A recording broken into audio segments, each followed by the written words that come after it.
Okay, take a look at this, an op-ed from the Wall Street Journal. Judges say you can't build that. 2 case studies on LNG and oil drilling, why the U.S. desperately needs permitting reform. Louisiana Senator Bill Cassidy joins me now. Mr. Senator, as I read it, the courts are holding up permits for an LNG project and interfering with offshore drilling in the Gulf of Mexico. The courts are killing fossil fuels. It doesn't matter what Kamala Harris says about fracking. What are you going to do about these court decisions? Well, a couple of things. One, Republicans are more likely to appoint judges who follow the law as opposed to let their ideology intervene. That's number one. But number two, I am personally introducing something called the Repair Act that would actually address these sort of court overreaches in terms of how they're addressing issues. One more thing, Stu, let's just put this in context. When the courts do these actions, they are against the American worker, they are against the American economy. They're also, by the way, since U.S. natural gas helps lower global greenhouse gas emissions, they're against the world environment. And they also say they're against our allies because our gas supports countries like Germany.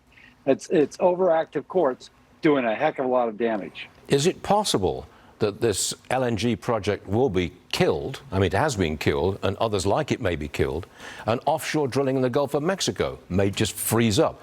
Could we get to that point? What they're trying to do is increase the cost basis. They don't want to ban fracking, so to speak. What they're trying to do is just death by 1,000 cuts. And so if you can never get the deal done, your costs rise and finally you just walk away from it. You see projects where this happens.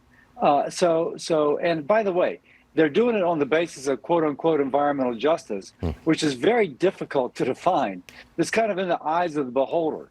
And as much as somebody may attempt to satisfy that, a court can say, well, you didn't go far enough. It's really difficult, but ultimately this is a war on the American worker, the global environment, and our allies.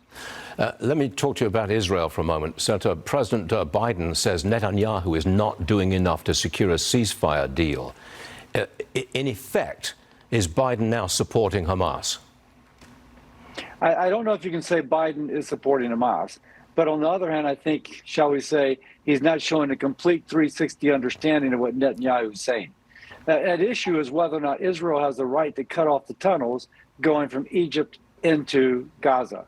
Now, I can tell you, if there are tunnels coming from Mexico to the United States would want to occupy whatever piece of territory we had to occupy to keep those tunnels from happening.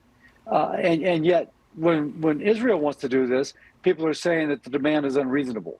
Now, I think that if you put yourself in the kind of place of Israel, you'd understand their position. Indeed. Senator, thank you very much for joining us this morning. We always appreciate it. Thank you very much, Bill. Thank you, Stuart.